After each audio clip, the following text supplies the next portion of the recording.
Alright, welcome back to a brand new video. Recently, Odd1sout got exposed for firing his whole animations team, seemingly out of nowhere for no reason. But in the last video, we came to the conclusion that they're probably freelance workers, which means that they were only designed to work with him for like a couple projects and then they would be let go. And we also came to the conclusion that maybe the reason why he's letting them go is because he probably can't afford them. Well, the Odd1sout has finally broke the silence, so now we're gonna get into the real reason on why he fired his whole animation team and if they are actually freelancers or full-time employees. And maybe James actually did give him a heads up and they're just lying about it. Anyways, without further ado, let's just begin. There has been some discussions online about changes to my team, and I want to clear a few things up. We still have an animation team, and the artists working on future projects will continue to be credited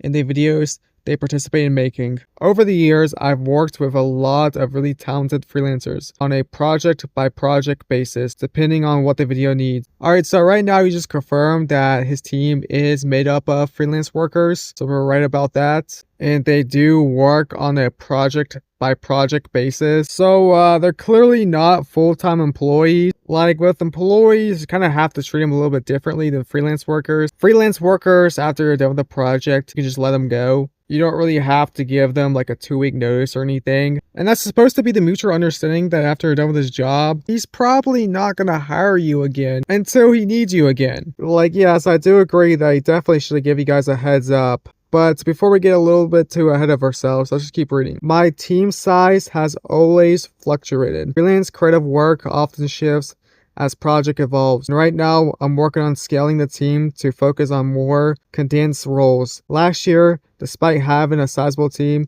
we only released 3 videos. This made it clear that I needed to seriously rework my production process. This was never a reflection of anyone's talents or the work they did. Many of these people helped build the channel, and I am grateful for the time, creativity, and the efforts they put into the projects.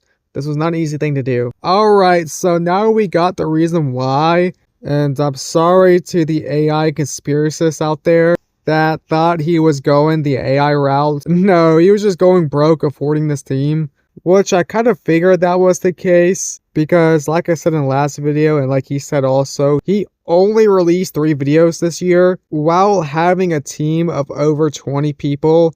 That's a pretty bad production process. Like, he definitely should be releasing more with the team he has. So I don't really understand what people expect him to do. Like, is he supposed to keep them around forever? Even though they're literally freelance workers and not full-time employees. Like, is he also just supposed to go broke just so that they can have a job? Like, if the team's costing more than he's making, then there's nothing wrong with him downsizing it. I had one-on-one conversations with every single artist involved and had face-to-face conversations with everyone locally. This was not some cold, insensitive breakup text. Some of the artists I've worked with have been a part of the channel for a long time, and because of that, I've tried to handle things in the most respectful way possible.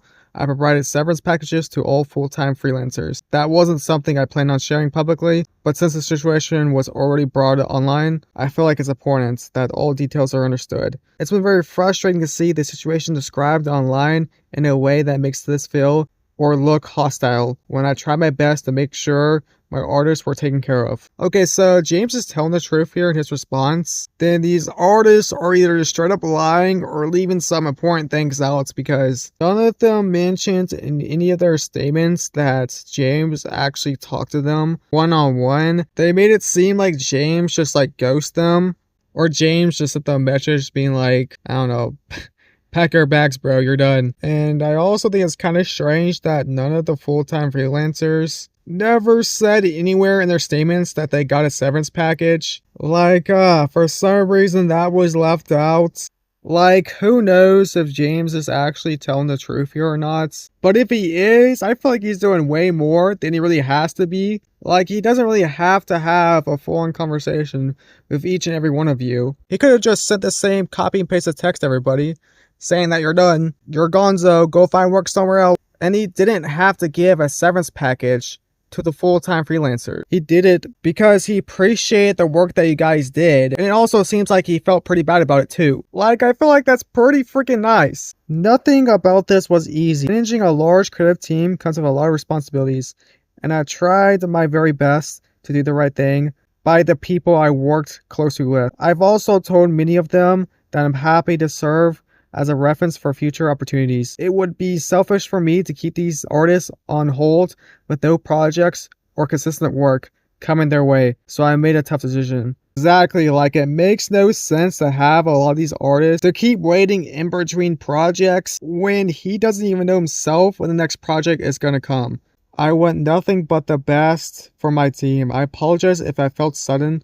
I was extremely hesitant to make these decisions myself, but again, with no other jobs to offer at the time, this was the best way forward. I wish I could give work to every artist in the community, but realistically, that's just ain't possible. I have linked everyone's socials to this post with the social media portfolios of the team from my last upload. Any and all other artists can be found in the end card of each of my videos. So there you go. He even went above and beyond again and linked every single artist's information down below so that they can find other opportunities, even despite them kind of lying about what actually happens.